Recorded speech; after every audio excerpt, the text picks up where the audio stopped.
Почитувани колеги пратеници, почитуван заменик председател на влада задолжен за евроинтеграција господин Бојан Маричич, најверојатно во жарот на политичкиот занес, политичката битка, во занесот на критикувањето треба да најдеме моменти кога да одбереме, да имаме еден покоректен јазик за да заеднички да можеме да ги оствариме заложбите кои што ги имаме како држава.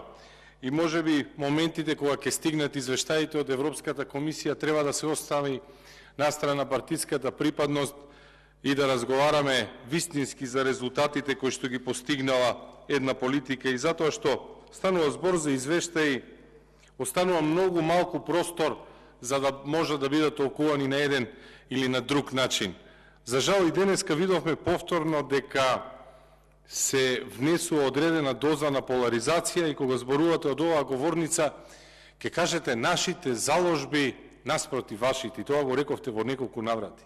И заборавате дека кога зборувате од оваа говорница не смеете да зборувате како член на извршниот комитет на СДСМ, треба да зборувате како прв заменик на премиерот задолжен за евроинтеграција. Јас тоа го зборував многу често.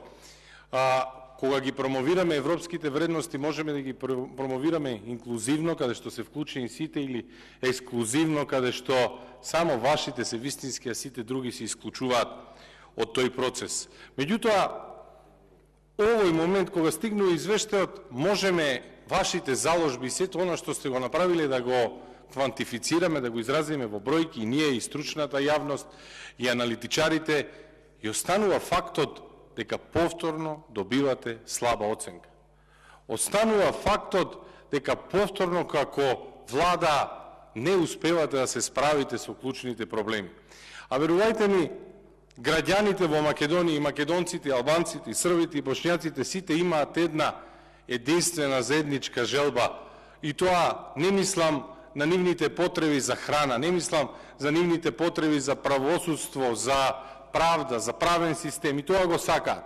Им е потребно квалитетно здравство, им е потребно квалитетно образование. Не само што не добиваат ништо од тоа, туку им се ускратува една многу значајна работа, а тоа е желбата на секој да допринесува во градењето на неговата држава, во градењето на неговата татковина.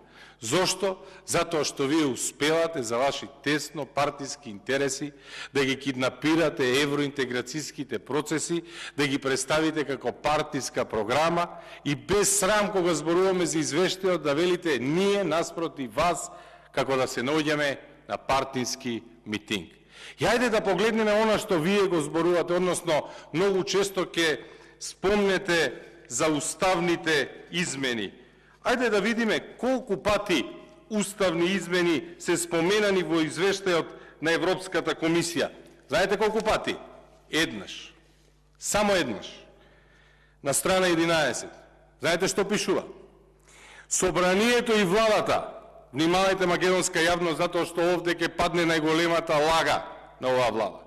Собранието и владата се обврзаа приоритетно да ги започнат и постигнат релевантните уставни измени со цел во уставот да се вметнат граѓаните што живеат во границите на државата. А овде и секаде зборувате дека целта е отпочнување на преговори. Зборувате дека целта е членство во Европската унија. Зошто го нема тоа во заклучокот на Европската комисија?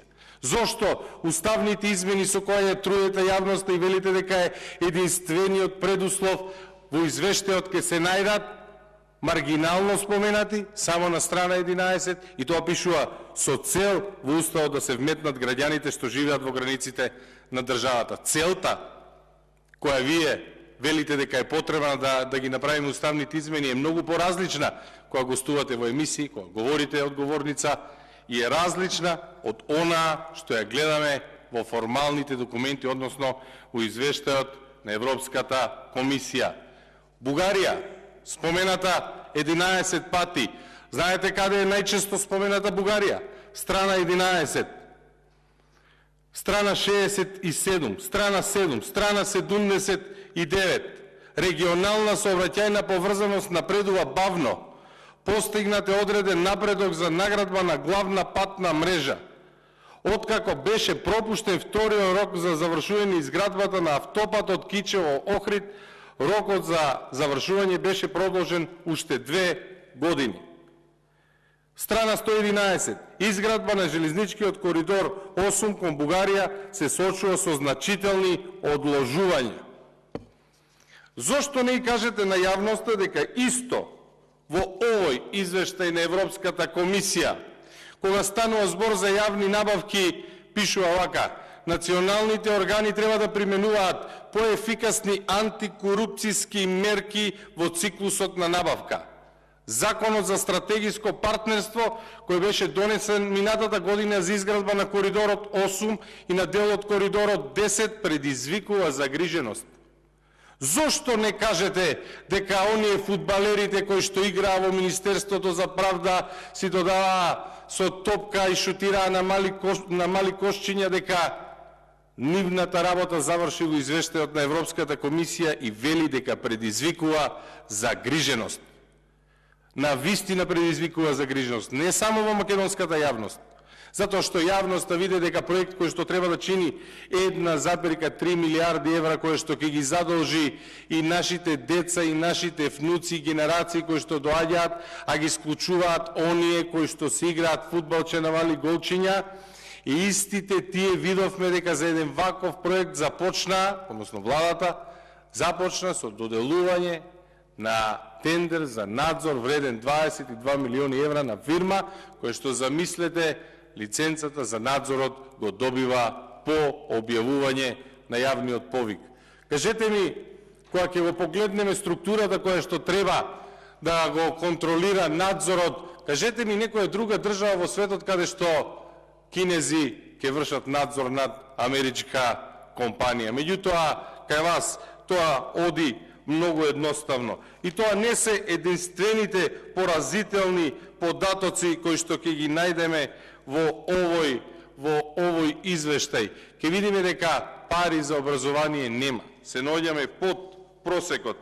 Ако погледнете јавното здравје, ќе видите дека во извештајот е нотирано она што го зборуваме овде со месеци, а тоа е загуба на медицински персонал, си заминуваат затоа што нема за нив практично кој да се грижи, а видовме дека тие министерства, за жал, наместо да бидат приоритет на оваа влада, беа само паричка за подкусурување помеѓу различните коалициони барања. И тоа беше едно од министерствата за кое се пазареше неизбраниот премиер Ковачевски. Економски критериуми, цитирам, коефициентот на надворешен долг скокна за 7,3 процентни поени во 2022 на 80,3 и дополнително се зголеми на 81,4% во 2021 како резултат на континуирано странско финансирање за потребите предизвикани од кризата. Генерално, владиниот пристап не е доволен систематски и не е доследен. Предизвиците од големата неформална економија, односно сивата економија, ви се наведени во извештајот на Европската комисија, и тоа дека не превземате ништо за нив. А колку неброени пати зборувавме овде дека показателите за пад на продуктивноста на трудот во Македонија е силен индикатор за сивата економија. Силен индикатор и силен индикатор за ненаменското трошење на парите од Фондот за иновации, технолошки развиток и нетранспарентно трошење на парите од државна помош. И тоа ви е јасно нотирано во извештајот. Државната помош, за која зборувавме овде дека завршува во фирми на кумот, па нешто слично ќе најдете и во извештајот на Европската комисија. Државната помош беше засилена во 2020 во споредба со периодот пред ковид, но нејзиното управување дополнително се влоши. Пазар, влошувањето на управувањето на државната помош, намалените средства за образование, загриженоста за начинот на склучување на договори за коридорот 7 и 8, неспоменувањето на уставните измени. Зарем сето ова не е доволен показател дека оваа влада, евроинтеграциите и риториката која што ја користи е само со една единствена цел, а тоа е создавање на партиска нетрпеливост и купување на уште еден ден на... Има збор Игор Здравковски.